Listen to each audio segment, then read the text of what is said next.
பலவீன தேவனாகிய கர்த்தர் வசனித்து சூரியன் உதிக்கும் திசை தொடங்கி அது அஸ்தமிக்கும் திசை வரைக்கும் உள்ள பூமியை கூட்டுகிறார். பூர்ண மழையுள்ள சீயோனிலிருந்து தேவன் பிரகாசிக்கிறார்.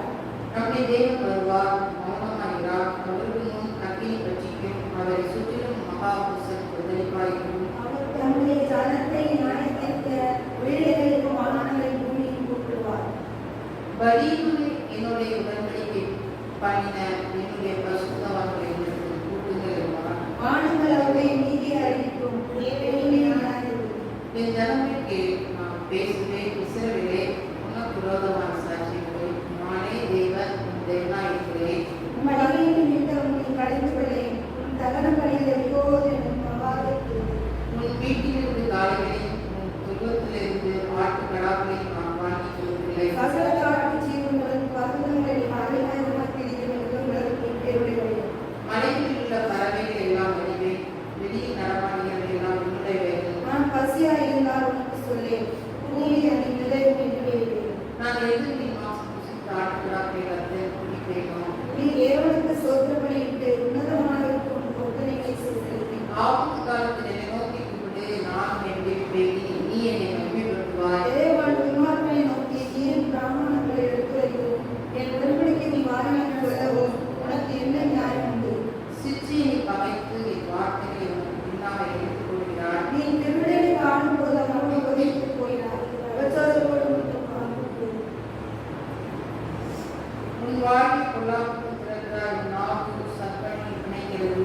நீ உட்கார்ந்து உன் சகோதரனுக்கு விரோதமாய் பேசி உன் தாயின் மகனுக்கு ஆறுதல் உண்டாக்குகிறாய். இவைகளை நீ செய்யும்போது நான் மௌனமாயிருப்பேன், உன்னைப்போல் நான் இருப்பேன் என்று நினைவு கொண்டாய். ஆனாலும் நான் உன்னை கடிந்து கொண்டு அவைகளை உன் கண்களுக்கு முன்பாக ஒவ்வொன்றாக நிறுத்துவேன். ஏழையை மற்றவர்களை என் சிந்தித்துக் கொள்ளுங்கள். நான் உங்களை பீறி கொள்வேன். ஒருவர் உங்களை பிடித்து வருவேன். யாரும் செய்த ஸ்தோத்திரங்களை ஸ்தோத்திரங்களை எடுத்து நான் வழியை செய்து தேவனுடைய ரட்சிப்பை சொல்கிறார். இங்கே ஆசாவின் செய்திகள், ஆசா பாடல் குழு தலைவனாகிய ஆசா பாடியமான சங்கீதமாக இருக்கிறது. இங்கே இந்த சங்கீதத்திலே நாம் பார்த்தோம் என்றால் ஒரு 4 பகுதியாக நாம் பிரிக்கலாம். முதல் 6 வசனம் நியாயாதிபதியான தேவனை குறித்து சொல்லப்பட்டிருக்கிறது. 7-15 வசனம் இஸ்ரவேலுடைய குறைவுள்ள வாழ்க்கையை குறித்து சொல்லப்பட்டிருக்கிறது.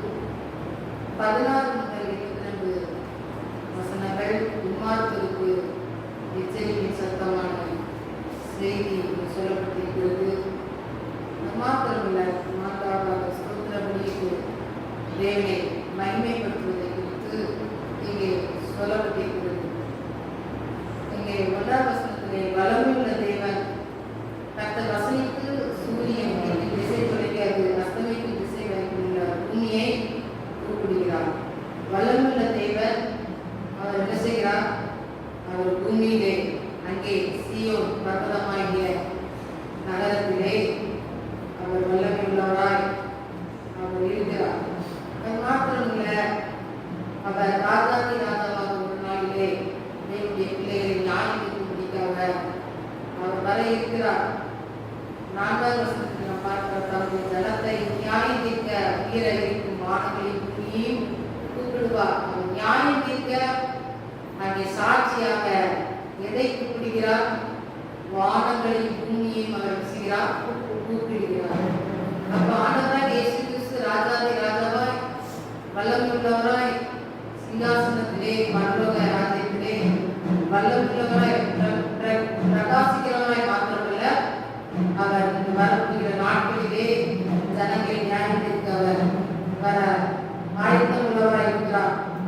ஆண்டுடைய வருகை குறித்து ஆண்டவராய் இயேசு கிறிஸ்து வருவது அவர் எப்படி வருவார் என்பதை 2 பேர் 3:10 இப்படியாக சொல்லப்பட்டிருக்கிறது. கர்த்தருடனாம் இரவிலே திருடன் வருகிற விதமாய் வரும்.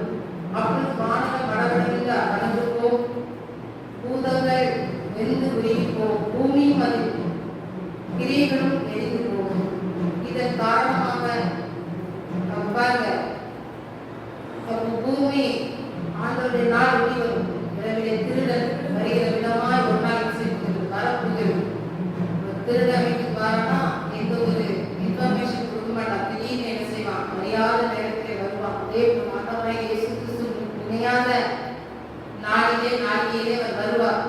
மத்திய 25 அதிகாரத்தில் நாம் பார்க்கும்போது 5 புத்தியுள்ள ஸ்திரீகள் கன்னிகைகளை குறித்து பார்க்கிறோம். 5 புத்தியில்லாத கன்னிகைகளை குறித்து பார்க்கிறோம்.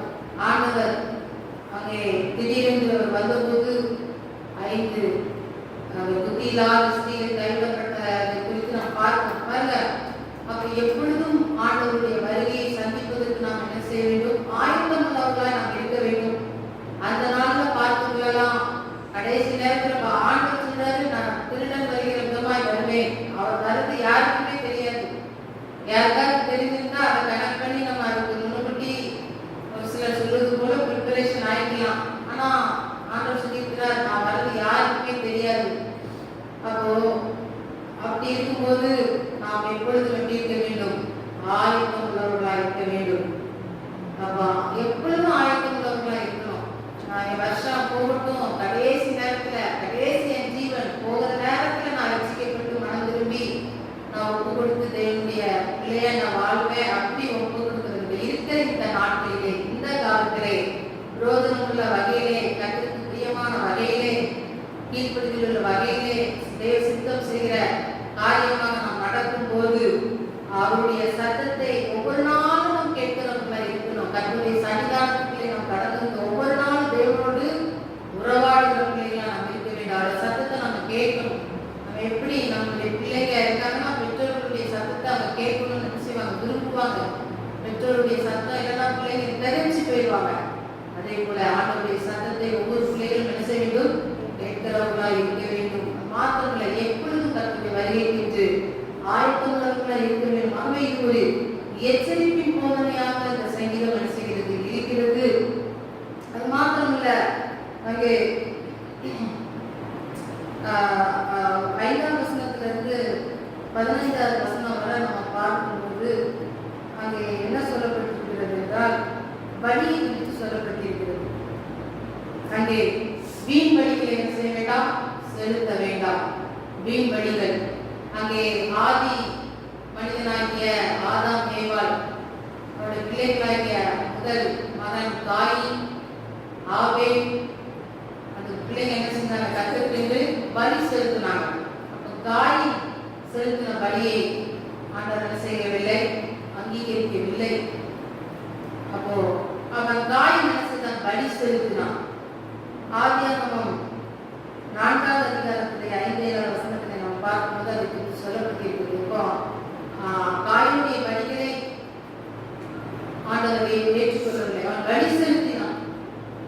இனிமாக சவுலை குறித்து நாம் பார்க்கும்போது 1 சாமுவேல் 15:22-23 பார்க்கும்போது அங்கே சவுல் அவன் தேவனுக்கு பிரியமில்லாதவனாய் காணப்பட்டான். தேவனுடைய சத்தத்தை கேட்காதவனாய் போனான். தேவனுடைய சத்தத்தை விட்டு விலகி பிரியமில்லாத காரியங்களை அவன் செய்தபடியினால் அங்கே 22ஆம் வசனம், அதற்கு சாமுவேல் கர்த்தருடைய சத்தத்துக்கு கீழ்ப்படிகிறதை பார்க்கிறோம். சர்வாங்க தகனங்களும் பலிகளும் கர்த்தருக்கு பிரியமாய் இருக்கும் பலியை பார்த்து கீழ்ப்படுதல், மாட்டுக்கடாக்களை நிலத்தை பார்த்து செவி கொடுத்தலும் உத்தம். அப்போ பலியை பார்த்து கீழ்ப்படுத்தல் தான் எனது மேன்மையானது என்று சொல்லப்பட்டிருக்கு. அப்போ இன்றைக்கு நம்ம நினைக்கலாம், சொல்லலாம், நான் கற்றுக்கென்று எவ்வளோ காணிக்கைகளை கொடுத்துருக்கிறேன், எத்தனையோ காரியம் செஞ்சிருக்கிறேன் அப்படின்னு. ஆனால் ஆண்டவர் சொல்கிறார், அந்த வாழ்க்கையை பலியை பார்த்து கீழ்ப்படுதல் மிகவும் முக்கியமாக இருக்கிறது. அது மாத்திரமில்லை, அங்கே 2ஆம் படுத்த விழிச்சுனை பாவத்திற்கு முரட்டாட்டம் அடைந்த அவபக்திக்கு உத்திரவாதம் சரியாக இருக்கிறது. நீ கர்த்தருடைய வார்த்தையை புறக்கணிக்கப்படினால் அவருமே ராஜாவாய் இராதபடி புறக்கணித்து தள்ளினார். அப்போ கர்த்தருடைய வார்த்தையை என்ன செய்தான்? சவுல் புறக்கணித்தான். புறக்கணித்ததுனால ஆண்டவரா இயேசு கிறிஸ்து ராஜாவாய் இராதபடி சவுலை தள்ளினார் என்று சொல்லி பார்க்கிறோம். அப்போ பாருங்க, காயினும் முதற்தரமான பலிகளை செலுத்தாதபடி அவன் ஏனோதானம் பலி செலுத்தினான். அவருடைய பலியை ஆண்டவராகிய இயேசு கிறிஸ்து அங்கீகரிக்கவில்லை. அப்ப இது போன்ற வீணான பலிகளை நாம் தேவனுக்கு செலுத்தாதபடி என்ன பலிகளை நாம் செலுத்த வேண்டும்? 14ஆம் வசனத்திலே, நீ உன் தேவனுக்கு ஸ்தோத்திர பலியிட்டு உன்னதமானவருக்கு உன் பொருத்தனைகளை செலுத்து. அப்போ வீணான பலிகளை நீங்க செய்ய வேண்டாம். நீங்க செய்ய வேண்டிய காரியம் என்ன? தேவனுக்கு ஸ்தோத்திர பலியிட வேண்டும் என்று சொல்லி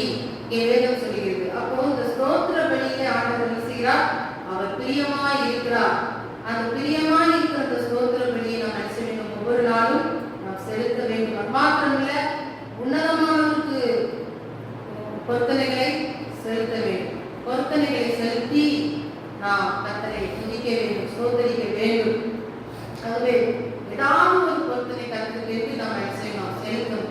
ஏதாவது ஜெபிப்பதில், ஸ்தோத்தரிப்பதில் 1000 சூத்திரப்படி சொல்லலாம், தினமும் 1 மணி நேரம் ஜெபிக்கலாம், தினமும் 1 மணி நேரம் வேதம் வாசிக்கலாம், தினமும் ஒரு நாளைக்கு 10 அதிகாரம் வாசிக்கலாம். அப்படி ஏதாவது ஒரு பொருத்தனைகளை செலுத்தி கர்த்தரை என்ன செய்ய வேண்டும்? நாம் ஒவ்வொரு நாளும் துதித்து கொண்டே இருக்க வேண்டும். அப்போ வீணான வழியை செலுத்துறதுல ஆண்டவர் வீட்டுல பிரியமா இல்லை.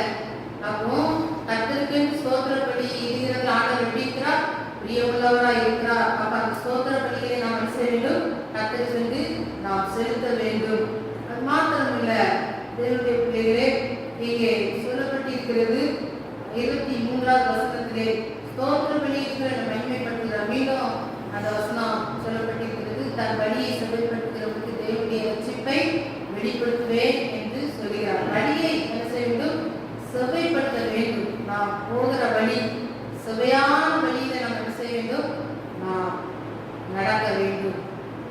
அப்போ வழி எப்படி இருக்கணும்? தாறுமாறான வழி போகக்கூடாது. ஒரு மனுஷன் இருந்தானா, அப்போ 2 படகு இருந்துச்சான். அப்போ 2 படகையும் ஏறதுக்கு அவனுக்கு என்ன இருந்தது? இஷ்டமா இருந்தது, ஆசையா இருந்தது.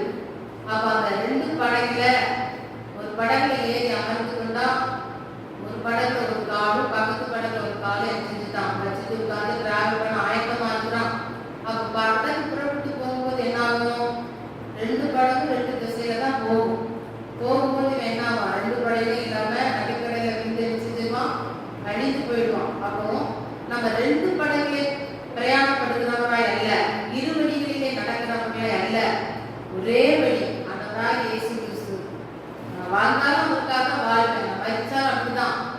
என் வாழ்க்கையில நல்லது நடந்தாலும் நான் கர்த்தருக்காக நான் கர்த்தரை துதிப்பேன். இல்லை நல்லதே நடக்காட்டாலும் நான் கர்த்தரை தான் நான் துதிப்பேன், மறுதளிக்க மாட்டேன். எனக்கு அவருதான் வேணும் அப்படிங்கிற ஒரே விசுவாசம், ஒரே நம்பிக்கை, அந்த எண்ணம் கொண்டவர்களாய் நாம் பிரயாணப்பட வேண்டும்.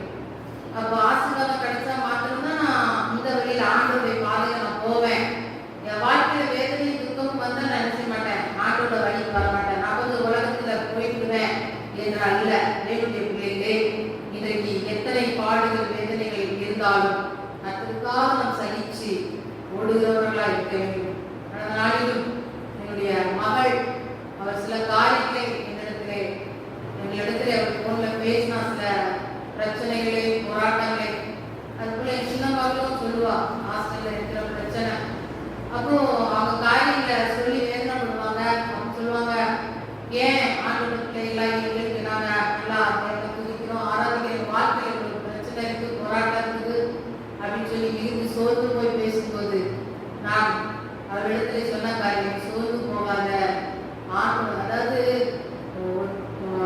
சொல்ல சூரியனை பார்த்து நாய் வரைஞ்சா என்ன ஆகும்? ஒண்ணுமே ஆகாது. அப்படிதானே? ஒரு சூரியன் இருக்குன்னா அந்த நாயை செய்ய முடியும், கொலைக்க மட்டும்தான் செய்ய முடியும். இந்த சூரியன் ஏதாவது பண்ண முடியுமா? அந்த சூரியனுக்கு ஏதாவது சேதம் வருமா அந்த நாய் கிடைக்கிறதுனால?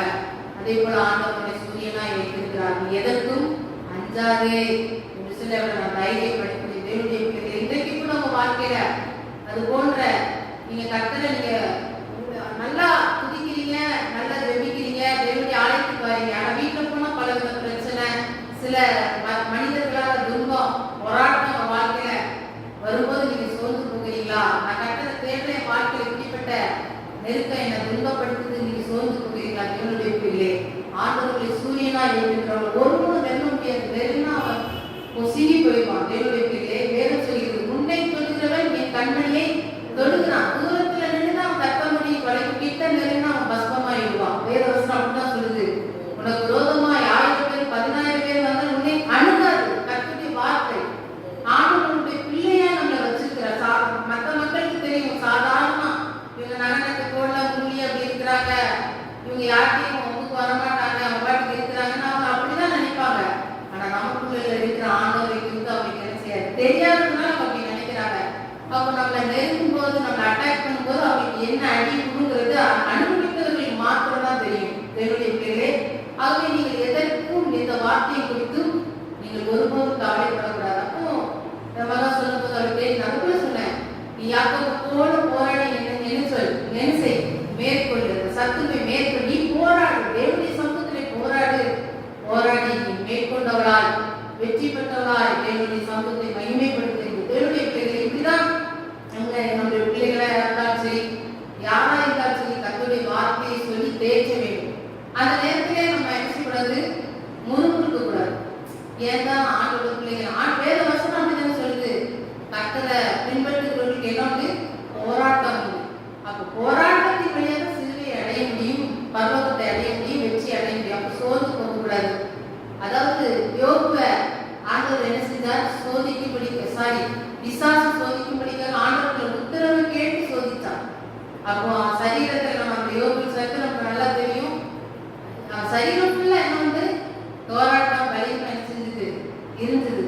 ஆனா அந்த சூழ்நிலையில் யோபு கர்த்தரா முறுமுறுக்கையான வேத வசனம் சொல்லுது, பிள்ளைகளை இழந்தான், சொத்து எல்லாம் இழந்தான், கர்த்தர் மேல விசுவாசமா தான் இருந்தான்.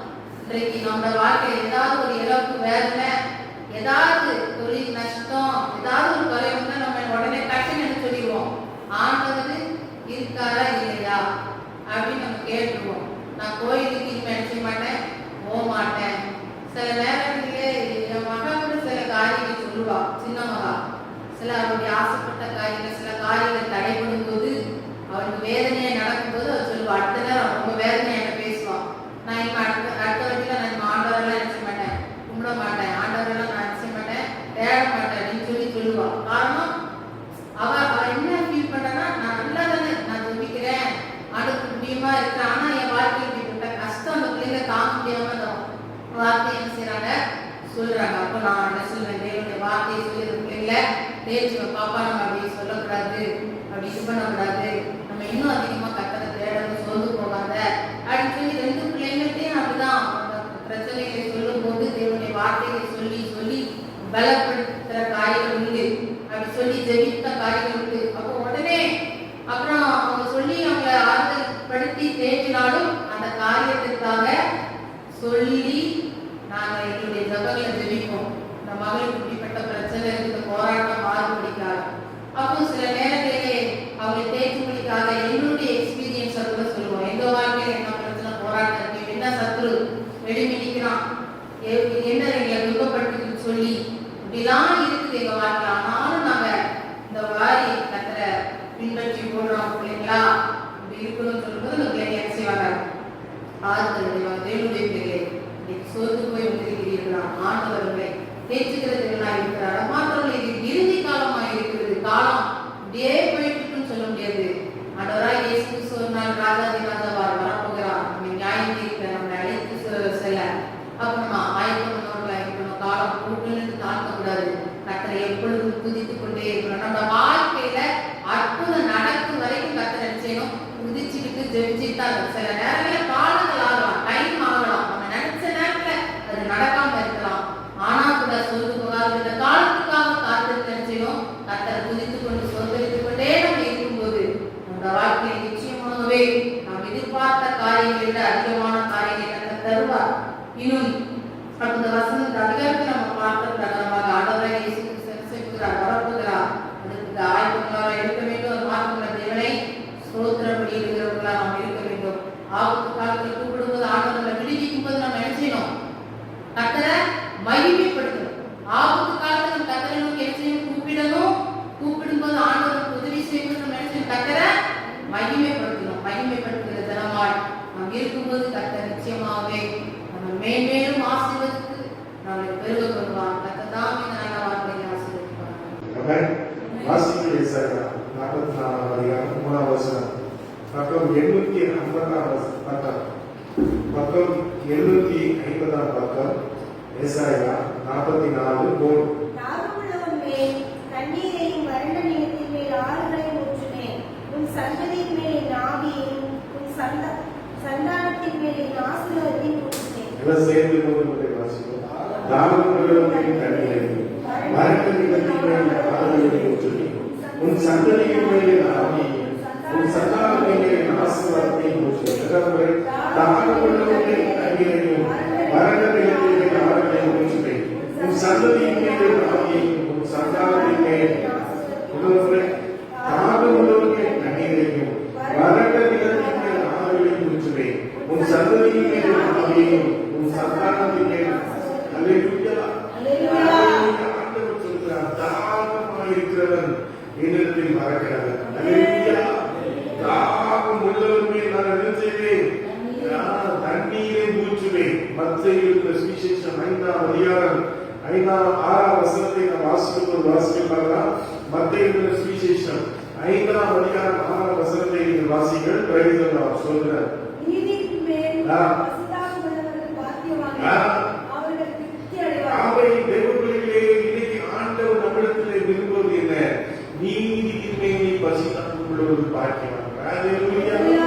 நீதி ஆண்டவராகிய இயேசு கிறிஸ்து மாத்திரமே.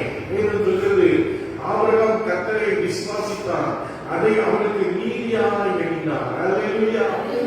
ஆண்டவர் இன்றைக்கு நம்மிடத்தில் எதிர்பார்க்கிறது என்ன? தேவனை விசுவாசிக்கிற ஒரு விசுவாசம். அல்லேலூயா. வேதம் சொல்கிறது, விசுவாசம் இல்லாமல் தேவனுக்கு பிரியமாக இருப்பது என்ன செய்வது? கூடாத காரியம். ஒரு அல்லேலூயா சொல்லுங்க.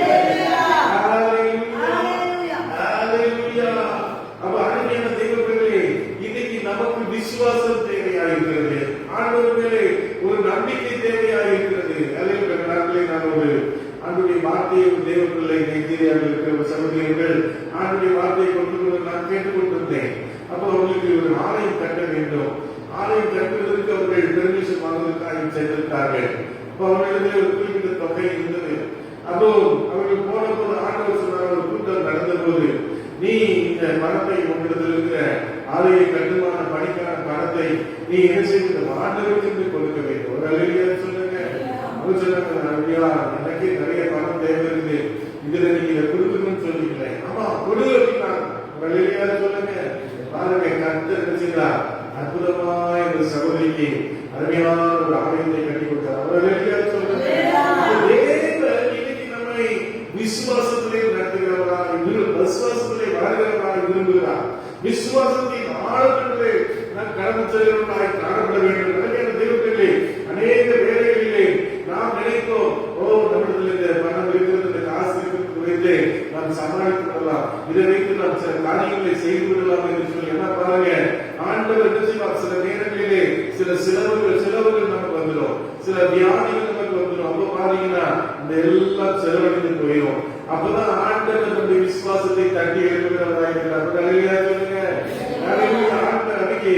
ஆண்டவர் எலியா தீர்க்கதரிசியை பார்க்கின்றார். நீ எழுதணும், ஆகாத்தை போய் சொல்லணும், என் வார்த்தையின்படி என்ன செய்யாது? பனியும் மழை என்ன செய்யாது? பெய்யாது. நம்ம 1 நாளைக்கு 17ஆம் அதிகாரத்தில் இருக்குது. அப்ப பாருங்க, அவன் போய் சொல்றான். சொல்லும்போது ஆண்டவர் இவனுக்கும் பஞ்சம் வருகிறது.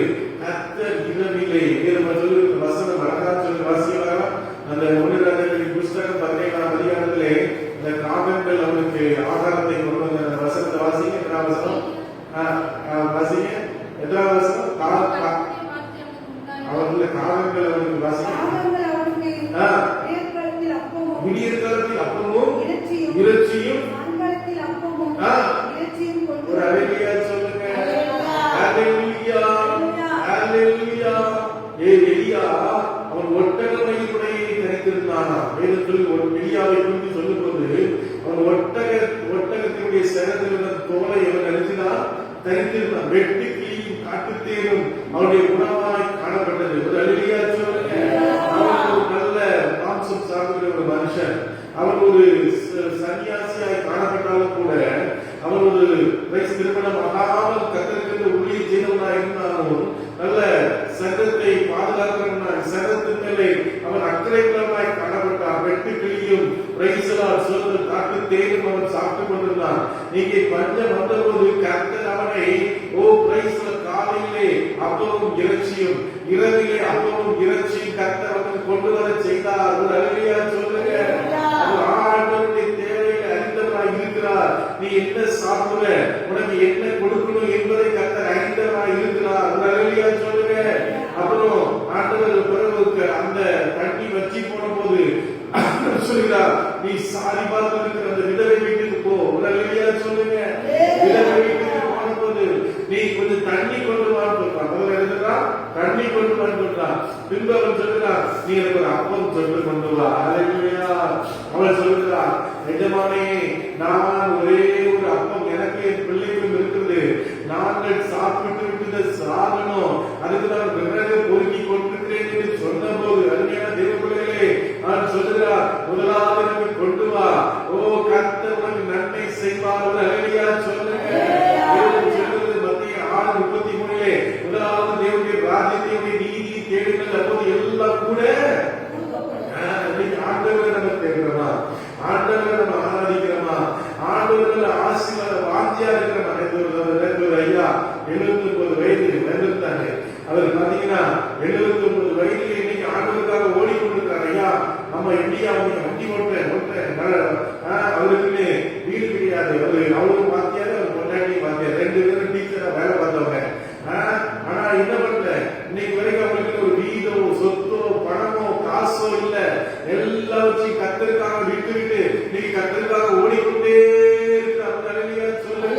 பெரிய விஷயமா நினைச்ச நேரத்தில் அம்மா சொன்னாங்க, நம்ம அப்பாவுக்கு 7 பிள்ளைகளாம், 7 பிள்ளைகள்.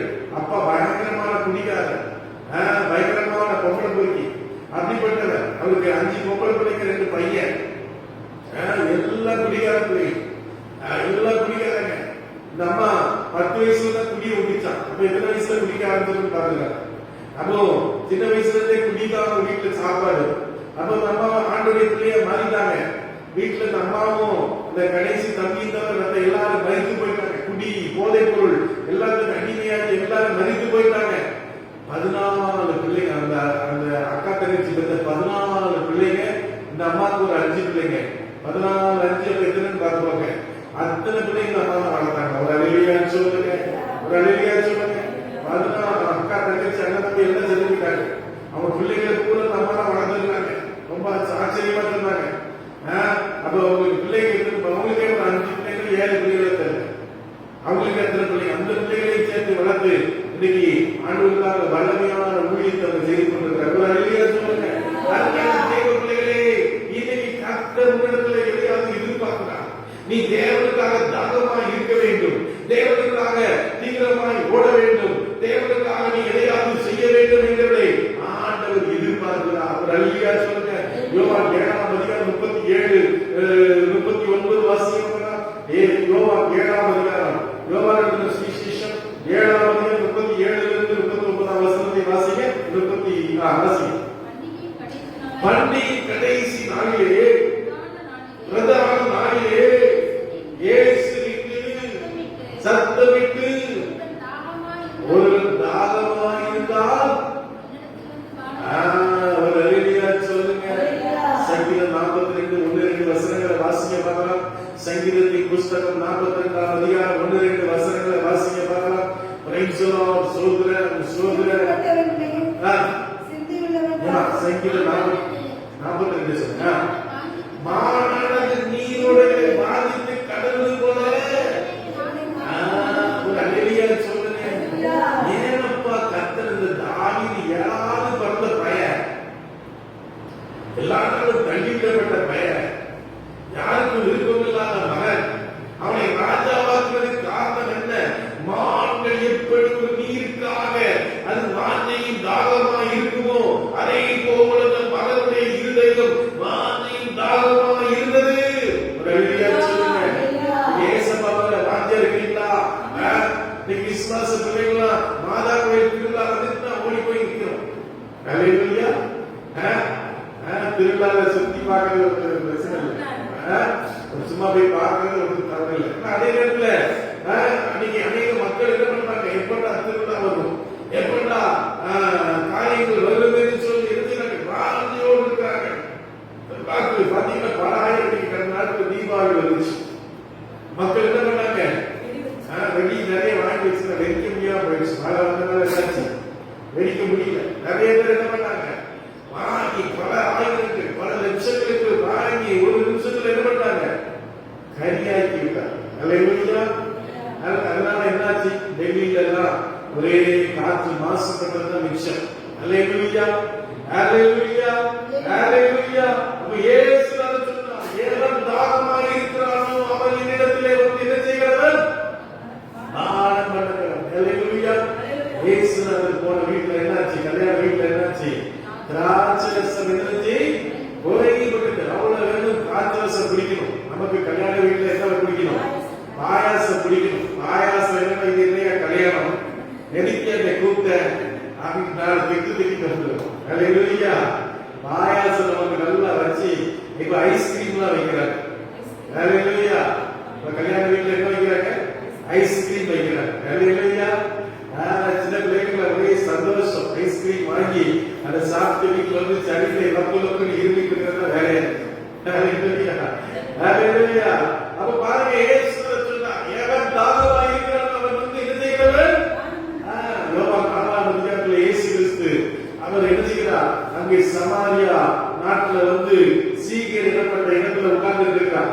யாக்கோபுடைய கிணறு இருக்குது. அங்க உட்கார்ந்து இருக்கும்போது அங்க சீசர்கள் அப்போ வாங்குறதுக்கு போனாங்க. ஒரு ஸ்திரீ வருகிறார். அவளுக்கு எத்தனை புருஷன்? 7 புருஷன்மார் இருந்தார். அல்லேலூயா. ஒரு புருஷனை சமாளிக்கிறதே பெரிய விஷயம். இவன் 7 புருஷனை ஹalleluya ஹalleluya ஹalleluya ஆவே பிரைஸ் தி லார்ட். அண்ணே தேவ பிள்ளைகளே, ஆண்டவர் கேக்குறார், அம்மா குடிக்க கொஞ்சம் தண்ணி தாமா அப்படின்னு கேக்குறார். ஹalleluya. உன்னிடத்துல செம்பு குடம் ஒண்ணுலையே தண்ணி கேட்கிறாயே, யூதர்கள் சமாளிக்கிறதுக்கு கேட்கவில்லையே சொல்லும்போது ஹalleluya, நீ தண்ணி தானத்துக்கு தாய் என்று கேட்டவர்களே நீ கேட்டால் அவர்களுக்கு ஜீவ தண்ணி உள்ள நதிகள் போடு. ஹalleluya. ஆத்மா ஒரு உலக பிரகாரமான மானசீகமான காரியங்களில் அவருக்கு சந்தோஷம் இல்லை. எத்தனையோ திருமணம் பண்ணிக்கிட்டா, எத்தனையோ கல்யாணம் முடிச்சுட்டா, எத்தனையோ புருஷர்களை மாத்தி பார்த்துட்டா, ஆனால் அவருக்கு திருப்தி இல்லை, அவருக்கு ஒரு சந்தோஷம் இல்லை. ஆனால் ஆண்டவருடைய உள்ளத்திலே வந்தபோது அவருக்கு பெரிய சந்தோஷம் வாழ்க்கை முற்றிலும் மாற்றப்பட்டது. ஹalleluya. நீங்கள் ஆண்டவருக்காக வாழ்வேன் என்று சொல்லி குடத்தை வைத்துக் கொண்டு அந்த ஊருக்கு போய் அவர் ஒரு வார்த்தை சொல்கிறார், நான் மேசியாவை கண்டேன் என்று சொல்லும்போது ஊரே கர்த்தருக்கு மனதில் அருமையா சொல்லுகிறேன். அருமையான தேவர்களே, ஆண்டவர் தாகமுள்ளவரிடத்திலே வர கடவுள் அருமையா சொல்லுகிறேன். ஓ பிரைஸ் தி லார்ட். தூக்கி கொண்டிருக்கிறவன் அல்ல, சோம்பேறி அல்ல. ஓ பிரைஸ் தி லார்ட். ஹalleluya. ஓடி போகிறவன் அல்ல, தாகமாய் இருக்கிறவன் ஆண்டவரிடத்திலே வர கடவுள். ஹalleluya ஹalleluya ஹalleluya ஹalleluya. வாசிக்க லூக்காவின் சுவிசேஷம் 4ஆம் அதிகாரம் 18-19 வசனங்களை வாசிக்க பார்க்கலாம். Price the Lord. வாசிக்க லூக்கா 4ஆம் அதிகாரம். கர்த்தருடைய ஆவியானவர் என்னில் இருக்கிறார். ஒரு அலையா சொல்லுங்க. வேதம் சொல்கிறது 1 கொரிந்தியர் 3ஆம் அதிகாரம் 16-17 வசனங்கள், நீங்கள் தேவனுடைய ஆலயமாக இருக்கிறீர்கள் என்றும் தேவனுடைய ஆவி உங்களிலே வாசமாக இருக்கிறது என்று நீங்கள் அறியாதிருக்கிறீர்களா? ஹalleluya ஹalleluya. தேவனுடைய ஆவியானவர் உங்களுக்குள்ளே வாசமாக இருக்கிறார். தேவனுடைய ஆவியானவர் உங்களுக்குள்ளே சகல சத்தியத்தை உங்களை நடத்தி கொண்டிருக்கிறார். தேவனுடைய ஆவியானவரை காலையில தட்டி எழுப்பி அழைத்து போ, தூங்கிட்டு இருக்காங்க, வா சபைக்கு வா, ஆண்டவரை தேடு, ஆண்டவரை பிள்ளையா இருந்து சொல்லி உங்களை உற்சாகப்படுத்துகிறார். அவர் அழியா சொல்லுங்க. அவர் இங்கே சொல்லுகிறார், லூக்காவிலே இயேசு கிறிஸ்து சொல்லுகிறார், கர்த்தருடைய ஆவியானவர் என்னில் இருக்கிறார். வாசிங்க வாசிங்க. என்ன இருக்கிறார்? தனக்கு சுவிசேஷத்தை அறிவிக்கும்படி. ஆமென். அலையா சொல்லுங்க. தரித்திரரை பாருங்க, பிச்சைக்காரங்களை பாருங்க, ஐயா பிச்சை கொடுங்க சொல்லி கேட்கிறாங்க. அவங்களுக்கு சொல்லுங்க, இயேசு நல்லவரமா, இயேசு வல்லவரமா சொல்றீங்களா? அவர் அலையா சொல்லுங்க. ஆமென். ஒரு குப்பை தொட்டியில் இருக்கிற குப்பையை எடுத்து ஒரு மனுஷன் சாப்பிட்டுனா அவனுக்கு முழுவதும் அவனை பிசாசு அவனுடைய மைண்ட்ல ஃபுல்லா மாத்தி வச்சிருந்தான். ஒரு அலையா சொல்லுங்க. அவன் ஆண்டுடைய வார்த்தை ஒரு சபையிலிருந்து வருவதை கேட்டான். இயேசு நல்லவர், இயேசு வல்லவர், இயேசு உன்னை குணமாக்குவார் வார்த்தையை கேட்ட போது அவன் அந்த பிச்சைக்கார தோட்டத்தோடே சபைக்கு போனான். ஒரு அலையா சொல்லுங்க. வாழ்க்கை மாற்றப்பட்டது. ஒரு தேவ ஊழியர்களாகி இன்னைக்கு மரித்து பரலோகத்திற்கு அருமையான தேவ பிள்ளைகளே, ஆண்டவருடைய வார்த்தை இந்த மனிதனையும் மாற்றி விடுது. ஹalleluya. தரித்திரருக்கு சுவிசேஷத்தை அறிவிக்கும்படியாக என்னை அபிஷேகம் பண்ணினார். வாசிங்க வாசிங்க. இருதயம் உடைந்தவர்களை குணமாக்கவும், சிறைப்பட்டவர்களுக்கு விடுதலையும், பார்வையற்றவர்களுக்கு பார்வையும், ஒடுக்கப்பட்டவர்களை விடுதலையாகவும், ஹalleluya ஹalleluya. என்னை அனுப்பினார். ஒரு அலையா சொல்லுங்க. ஆமென். சொல்ற பிரைஸ் தி லார்ட். ஆதியாகமத்தின் புத்தகம் 2ஆம் அதிகாரம் 10ஆம் வசனத்திலிருந்து வாசிக்கும் போது அந்த தோட்டத்துக்கு தண்ணீர் கொடுக்கும்படியாக தேவன் 4 ஆறுகளை வைத்திருந்தார். ஒரு அலையா சொல்லுங்க. எத்தனை ஆறுகளை வைத்திருந்தார்? 4 வாசிங்க.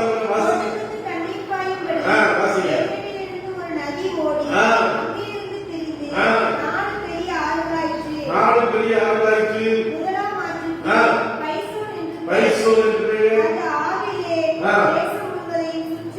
ஓடும்.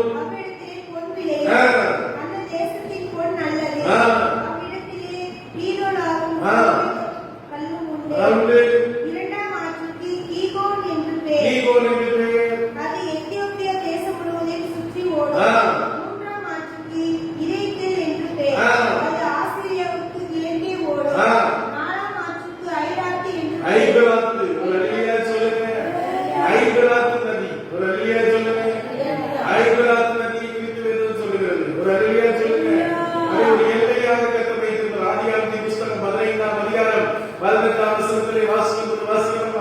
15 18 வாசிங்க பிளீஸ். கர்த்தர் ஆ ஆபிரகாமோடே ஆ உடன்படிக்கை பண்ணி ஆ எகிப்தின் நதி துவக்கி ஆ எப்ராத் நதி என்னும் ஐபிராத் நதி வரைக்கும் ஒரு அல்லேலூயா சொல்லுங்க. அல்லேலூயா. ஐபிராத் நதி ஆப்பிரிக்கா தேசத்தை சுற்றி ஓடுகிற நதி, ஒரு அல்லேலூயா சொல்லுங்க. அது ஒரு ஆசீர்வாதமான நதியாக காணப்பட்டது. அல்லேலூயா. அல்லேலூயா. அப்ப அருமையான தெய்வ பிள்ளைகளே, அந்த நதி இன்னைக்கு எப்படி இருக்கிறது? அது வற்றி போகிறது. ஒரு அல்லேலூயா சொல்லுங்க. இன்னைக்கு அந்த நதி என்னாச்சு? அது சொல்ற அது என்ன செய்யுது? வற்ற ஆரம்பித்து விட்டது. ஒரு அல்லேலூயா சொல்லுங்க. அதுல என்ன இல்ல? அதுல ஆசீர்வாதங்கள் இல்லை. அல்லேலூயா. அல்லேலூயா. அப்போ அருமையான தெய்வ பிள்ளைகளே, உலகத்தில் உள்ள நதிகள் எல்லாம் என்ன செய்யும்? வற்ற ஆரம்பிக்கும். தண்ணீர் இல்லைன்னா அதெல்லாம் வற்றி போகும். ஒரு அல்லேலூயா சொல்லுங்க. அப்போ பாருங்க, வேதம் சொல்லுது ஒரு நதி உண்டு. அல்லேலூயா. சங்கீதம் 46 4-5 வசனங்களை வாசிங்க பார்க்கலாம். சங்கீதம் 46 4-5 வசனங்களை வாசிங்க. ஓ ரதரோ சங்கர வாசிங்க வாசிங்க. சங்கீதம் 46 அது நீர்க்கால்கள் தேவனுடைய நகரத்தையும் உன்னதமானவர் வாசமான பரிசுத்த ஸ்தலத்தையும் சந்தோஷம். ஒரு நதி உண்டு. தேவன் நமக்காக ஒரு நதியை வைத்திருக்கிறார். அல்லேலூயா. அல்லேலூயா. அல்லேலூயா. பிரைஸ் எசேக்கியேல் 42ஆம் அதிகாரத்திலே ஒரு நதி ஆலயத்திலிருந்து பாய்ந்து போகிறது. அல்லேலூயா. அதை 1000 முழம் வளர்ந்த போது எப்படி இருந்துச்சு? அது கணக்கான அளவாக இருந்துச்சு. ஒரு அல்லேலூயா சொல்லுங்க. 1000 முழம் வளர்ந்த போது எப்படி இருந்துச்சு? அது முழங்கால் அளவாக இருந்துச்சு. ஒரு அல்லேலூயா சொல்லுங்க. 1000 முழம் வளர்ந்த போது அது இடுப்பளவாக இருந்துச்சு. அது 1000 முழம் வளர்ந்த போது அது நீச்சலான முழமாக காணப்பட்டது. ஒரு அல்லேலூயா சொல்லுங்க. அந்த நீச்சல் ஆழத்திலே போனபோது இக்கரையிலும் அக்கரையிலும் அநேக விருட்சங்கள், அநேக ஆசீர்வாதங்களை பார்க்கிற தேவர்களே, நீ நீச்சல் ஆழத்திலே கடந்து செல்லும் போது, நீச்சல் ஆழத்திலே நடந்து போகும்போது உனக்கு கர்த்தர் மிகப்பெரிய ஆசீர்வாதங்களை, மிகப்பெரிய நன்மைகளை கர்த்தர் வைத்திருக்கிறார். ஒரு அல்லேலூயா சொல்லுங்க. அல்லேலூயா. அல்லேலூயா. அருமையான தேவ ஜனமே, இன்னைக்கு கர்த்தர் உனக்காக வைத்திருக்கிறதை கண்கள் காணவில்லை, காது கேட்கவில்லை, அது மனுஷனுடைய இதயத்தில் எழுதியதில்லை, தோன்றவும் இல்லை. அல்லேலூயா.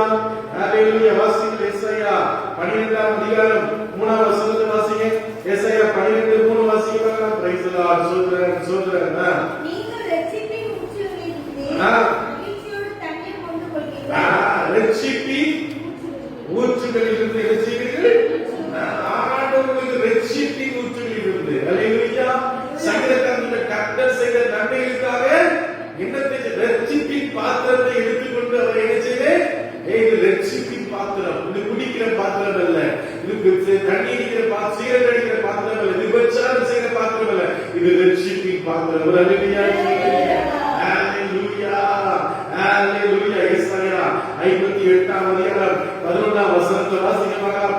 எசாயா 58:11ஆம் வசனத்தை வாசிங்க பார்க்கலாம். Price the Lord. நித்தமும் உன்னை நடத்துவார். மகா வறட்சியான காலங்களில் உன் ஆத்துமாவை திருப்தியாக்கி நீ எலும்புகளை நிலமுள்ளதாக்குவார். நீ நீர்ப்பாய்ச்சலான தோட்டத்தைப் போல வற்றாத நீர் ஆண்டவர் உன்னை நித்தமும் நடத்துவாரா? அவர் அல்லேலூயா சொல்லுங்க. ஓ, நித்தமும் உன்னுடைய தேவைகளை சந்திப்பாரா? நித்தமும் உன்னை பரிசலார் ஒரு நீர்ப்பாய்ச்சலான ஒரு அல்லேலூயா சொல்லுங்க. அல்லேலூயா. நான் ஜெர்மன் தேசத்துக்கு போனபோது அங்க ஒரு திடீர்னு ஒரு ஊற்றை நான் பார்த்தேன். அந்த ஊற்று அப்படியே திடீர்னு அப்படியே பூமியிலிருந்து வந்து அப்படி பெருசா கீழே இறங்கிறத பார்த்தேன். ஆச்சரியமாக காணப்பட்டது. அவ்வளவு அதிசயமா இருக்கு சொல்லி ஜனங்கள்லாம் நிறைய பேர் வந்து பார்த்தாங்க. ஒரு சகோதரனை கூட்டு போய் காமிச்சார். பாருங்க எப்படி இருக்குது தண்ணி. ஆண்டு சொல்கிறார், ஓ பிரைஸ்லா, நீ ஊற்று தண்ணி. அல்லேலூயா. அல்லேலூயா. ஒரு சகோதரர் வந்து நண்பர் ஊழியக்காரர். அப்ப அவர் சொன்னார், நான் பாஸ்டர், நான் சும்மா அந்த தண்ணியெல்லாம் குடிக்கிறதுல குற்றால பகுதியில சில ஊற்று தண்ணிகள் இருக்கிறது. அந்த ஊற்று தண்ணிகளை குடிச்சா உடம்புல வியாதியெல்லாம் மாறி போகும். ஒரு அல்லேலூயா சொல்லுங்க. உடம்பு ஆரோக்கியமா இருக்கும். இந்த தண்ணியை நான் குடிப்பேன். மெனக்கிட்டு போய் நான் எடுத்துட்டு வந்து 10-15 கிலோமீட்டர் போய் அந்த தண்ணியை எடுத்துட்டு வந்து வீட்டுல வச்சு அந்த தண்ணியை தான் நான் குடிப்பேன் என்று சொன்னார். ஆமே அருமையான தேவ பிள்ளைகளே, இன்னைக்கு கர்த்தருடைய ஊற்று தண்ணியை நான் வைத்திருக்கிறார். அல்லேலூயா. அல்லேலூயா. எரேமியா 17ஆம் அதிகாரம் 8ஆம் வசனத்தை வாசிக்க பார்க்கலாம். Price the Lord. எரேமியா 17:8 எரேமியா 15:8 வாசிக்கலாம். ஹalleluya. ஸ்தோத்திரம் ஸ்தோத்திரம். அவன் தண்ணீர் ஆ ஆழ்வாய் ஓரமாய் தன் வேர்களை விடுகிறது. ஆ கிருஷ்ணமரத்தை காணாமல் இலை பச்சையாய் இருக்கிறது. ஆ. மழை தாழ்ச்சியான வருஷத்திலும் வர்க்கமின்றி தப்பாமல் கண்டுபிடிப்பதற்கான ஆ. மரத்தைப் போல் இருப்பார். மரத்தை போல இருப்பார். ஹalleluya சொல்லுங்க. நீங்களெல்லாம் நீருற்றடியிலே வளர்கிற ஒரு நீருற்றடியிலே வளர்கிற ஒரு மரத்தை. ஹalleluya சொல்லுங்க. எப்போதும் உங்களுக்கு 365 நாளும் தண்ணீர் இருந்துட்டே இருக்கும். வறட்சி வராது, பஞ்சம் வராது, பசி வராது, பட்டினி வராது, தாழ்ச்சி வராது. கர்த்தருடைய அதிசயமாய் நடத்துவார். ஹalleluya ஹalleluya ஹalleluya. வாசிகள் யோவேலின் சுவிசேஷம் யோவேலின் தீர்க்கதரிசன புத்தகம் 2ஆம் அதிகாரம் 28ஆம் வசனத்தை வாசிக்கிறவாக. யோவேல் 2:28 வாசிக்கிறவாக. Price the Lord. அதற்கு பின்பு ஆ. நான் மாம்சமான யாவர் மேலும் ஆ. என் ஆவியை ஊற்றுவேன். ஆ. அப்பொழுது ஆ. உங்கள் குமாரனும் உங்கள் குமாரத்திகளும் ஆ. தீர்க்கதரிசனம் சொல்வார்கள். சொல்லுவார்கள். உங்கள் மூப்பர் ஆ. சொப்பனங்களையும் ஆ. உங்கள் வாலிபர் தரிசனங்களையும் ஆ, காண்பார்கள். மாம்சமான யாவர் மேலும் என்னுடைய ஆவியை நான் நினைச்சுவேன், ஊற்றுவேன்.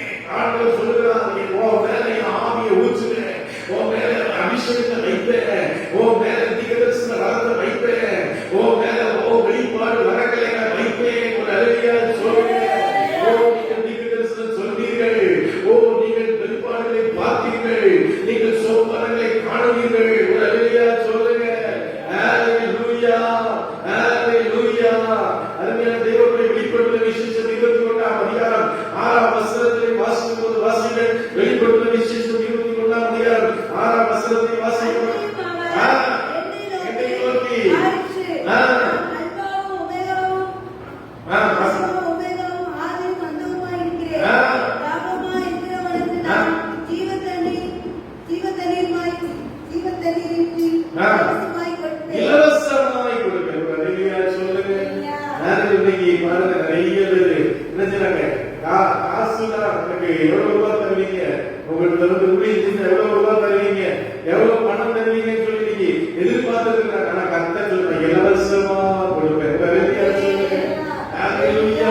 இன்னைக்கு மக்கள் பாருங்க காசுகளை செலவழிச்சு பணங்களை செலவழிச்சு யார் குற்றாலத்துக்கு போனா குற்றம்லாம் போகும், பாவனாசத்துல போனா பாவம்லாம் தீரும், பழனிக்கு போனா நமக்கு எல்லா சமாதானம் வந்துடும் அப்படின்னு சொல்லி நீங்க உலகத்துல ஒவ்வொரு இடமா சுத்தி சுத்தி சுத்தி சுத்தி வந்துட்டு இருக்கான். ஹalleluya. கடைசியில ஒன்றுமே மாறல. ஆனா நம்ம இருக்கிற இடத்திலே கர்த்தரை நோக்கி பார்க்கிற போது ஹalleluya ஆண்டவர் நமக்கு சமாதானத்தை கொடுக்கிறார். ஹalleluya. வாசிங்க சங்கீதம் 107:35 வாசிங்க பார்க்கலாம். சங்கீதம் 107:35 வாசிங்க பார்க்கலாம்.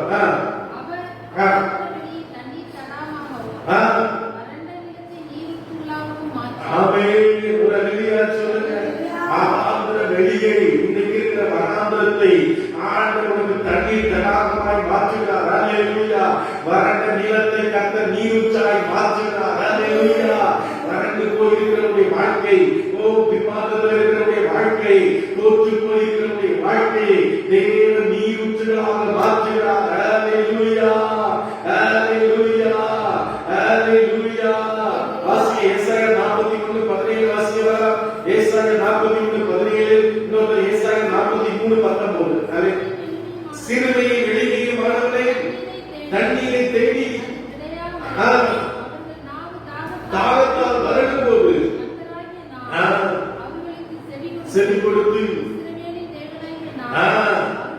அவனை கைவிடாதிருப்பேன். கர்த்தர் உன்னை பார்த்து சொல்ற, நான் அவனை கைவிடாதிருப்பேன். உன் தாய் கைவிடலாம், உன் தகப்பன் கைவிடலாம், உன் பிள்ளைகள் கைவிடலாம், உன் குடும்பம் கைவிடலாம், உன் இடத்துல வந்து ஒரு சாதி சனம் எல்லாரும் கைவிடலாம், நான் உன்னை கைவிடாதிருப்பேன். ஒரு ஹalleluya சொல்லுங்க. ஏசாயா 43:19 வாசி. நான் புதிய காரியத்தை செய்கிறேன். ஆ. இப்பொழுதே அது தோன்றும். ஆ. நீங்கள் அதை அறியீர்களா? ஆ. நான் வனாந்தரத்தை வழியையும் ஆ. அவாந்தர வழியை ஆறுகளையும் உண்டாக்குவேன். ஓ ஹalleluya. ஹalleluya. நீங்க புதிய காரியத்தை அனுபவிச்சிருக்காரா? ஹalleluya. வனாந்தரத்திலே வாசிங்க சங்கீதம் 78:15. சங்கீதம் 78ஆம் அதிகாரம் 15ஆம் வசனத்துல வாசிக்கும் போது ஓடாமா ஷாக்கா பாபா நதன ஷா. வனாந்தரத்திலே கண்மலைகளை பிளந்து வனாந்தரத்திலே கண்மலைகளை பிளந்து மகா ஆழங்களை மகா ஆழத்திலிருந்து வனாந்தரத்திலே தேவன் கண்மலைகளை பிளந்து, ஹல்லேலூயா, கண்மலைகளை பார்த்து பேசின போது, கண்மலைகளை பார்த்து உடை அடித்த போது, தண்ணீர் தீயிட்டு வந்தது. ஒரு அல்லேலூயா சொல்லுங்க. ஆழங்களிலிருந்து தம்முடைய ஜனங்களுக்கு தேவன் தண்ணீரை கொடுத்தாரா? இன்னைக்கு தேவன் ஆழங்களிலிருந்து, கண்மலையிலிருந்து தேவன் பிள்ளைகளுக்கு தேவன் ஆசீர்வாதத்தை கொடுக்க போகிறார். விசுவாசிகள். Hallelujah, hallelujah, hallelujah, hallelujah. Praise the Lord. சோதரம், சோதரம், சோதரம். வாசிங்க. Price the Lord. எசேக்கியேல் 34:26. எசேக்கியேல் 34:26 வசனத்தை வாசிங்க. எசேக்கியேல் 34:26 வாசிங்க. எசேக்கியேல் 34:26. நான் அவர்களையும் மேட்டின் சுற்றுப்புறத்தை ஆசீர்வாதமாக்கி ஏற்ற காலத்திலே மழையை பெய்யப்படுவேன். ஆசீர்வாதமான மழைக்கு எல்லாரும் கர்த்தரை ஸ்தோத்திரம் பண்ணுங்க. Hallelujah, hallelujah, hallelujah, hallelujah, hallelujah.